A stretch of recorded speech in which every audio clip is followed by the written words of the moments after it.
আসলে আমার আসতে একটু লেট হয়ে গেছে। তো ক্লাস শেষ হইতে আর কতক্ষণ বাকি আছে? স্যার 10 মিনিট বাকি আছে। ঠিক আছে, 10 মিনিট তোমরা গল্প করো, আমি ততক্ষণ আমার গার্লফ্রেন্ডের সাথে চ্যাট করে নেই। এই তোমরা এত দূরে মারামারি করছো কেন? একটু কাছে এসে করো, আমিও দেখি দেখি মজা নেই। এই ক্লাসে সবচাইতে ব্রিলিয়ান্ট স্টুডেন্ট কে? ও রাইহান, তুমি যাও পিছনে গিয়ে কান ধরে দাঁড়াই থাকো, কারণ আমি ব্রিলিয়ান্ট স্টুডেন্টকে পড়াই না। কিরেসিয়াম, তুমি তো ফেল করছো।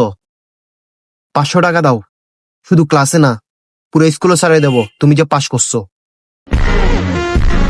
ওই ওই, ক্লাসের এক কোনায় বসে ওগুলা কি খাচ্ছস? খাচ্ছস সেটা সমস্যা নাই, কিন্তু একা একা খাচ্ছস, আমাকেও দে আমিও খাই। সো ক্লাস, আজকের পড়াটা সবাই বুঝতে পারছো তো?